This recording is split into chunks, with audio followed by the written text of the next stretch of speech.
Assalamualaikum möhtərəm televizor görgüçülər, görüb atqanlar Erkin Asiya Radiosu Tor televiziyasının həftəlik xəbərlər proqramısı. Məzkur proqramımızda bir həftə jarayonida radiomuzda Uyğurlarga dair berilgan bir qism mühim xəbərlərimizni əsiltib ötməkçimiz. Mən Erkin. Mən Gülçehra.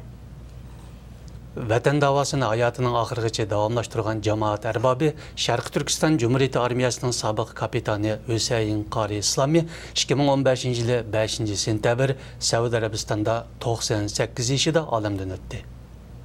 Mərhum Hüseyin Qari İslami Səud Ərəbistandakı Uyğurlarning ən peşqədəmlərindən biri olub, hörmətə sazavər cemaat ərbabı.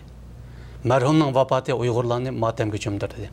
Hüseyin Qari İslamini yaxşı tanıydigan Ahmet Mömin Efendi mərhumun hayatının Uyğur davasıga atalgan bir şərəfli hayat ekanligini aytdı. Mərhum Hüseyin Qari İslami 1917 yılı Atışның Məşhəd rayonunda tug'ilgan. 1934 yılı Mehmet Ali Tevfik Efendi açqan məktəbdə təlim algan. Onun Səud Ərəbistanğa kelib yerləşkəndən buyan Uyğurlarning vətən millət davasını hər xil yollar bilan canlandırğanlığı və izchil davam qilib kelganligi ma'lum. 5 iyul vaqasidan keyin Şixo türməsiga qamalgan vicdan məhbusi Niyaz Qaharning yaqında kasal bo'lib qolganligi ma'lum bo'ldi. Onasi Maryamxon ziyoratimizni qabul qilib, o'zining 15 kun avval o'g'lini ko'rish uchun turmaga borganligini, uning o'riqlab ketganligini bildirdi. U mundaq dedi: 4 ayda bir qitim ruxsat qiladigan ko'rish vaqtini zoriqib kutaman. Lekin ko'rishishga aran 15 minutla vaqt berdi. Bu qitim o'g'limni ko'ribla uning o'riqlab ketganligini, menga chandurmaslikqa tirishgan bo'lsa-mu, ammo uning burunqidan zaiflashib ketganligini his qildim. Niyaz Qahar asli Urumchi Kashlik gazetining muxbiri.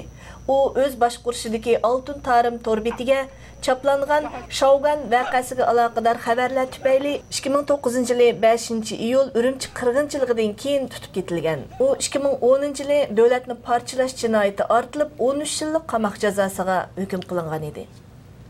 Qashqarda tığlıq saymanlarga qo'yilgan cheklama ili rayonidami yo'lga qo'yilgan.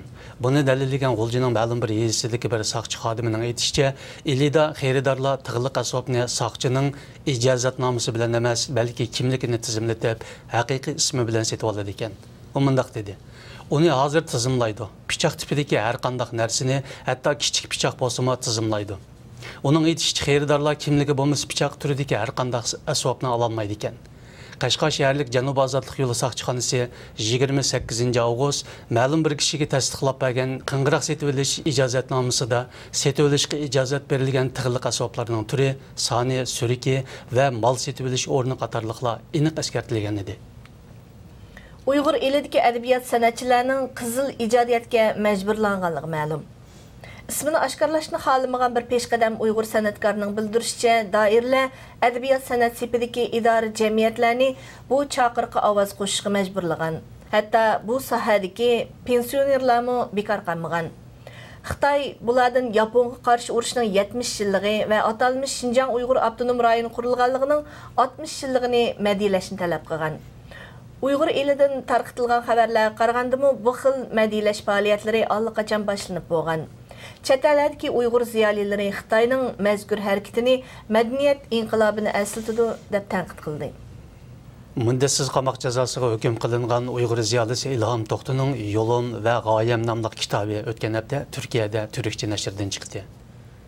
Kitobga Ilhom To'xtining Uyg'ur biz to'g'rida e'lon qilingan maqolalari Erkin Asiya Radiosi va Amerika ovozi qatorliqlardagi suhbat xotiralari kirgizilgan. Maqolalarni turkchaga tarjim qilgan ziyolilardan Ahmet Göktürk Efendi Ilhom To'xtining o'z maqolalarida Uyg'urlarning qonuniy haq-huquqlarini talab qilganligini bildirdi.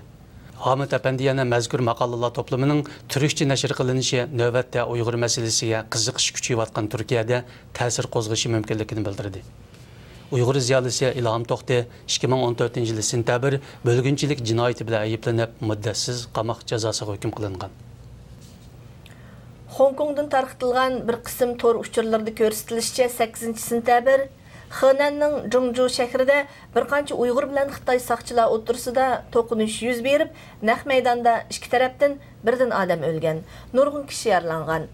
Uchurda yana kam deganda ikki Uyg'urning ayrim shaxsiy avtomobillarga o'ltirib, naq maydondan qochib ketganligi ilgari surilgan. Ammo doirlar munosabatli uchurlarni qattiq qamal qilmoqda.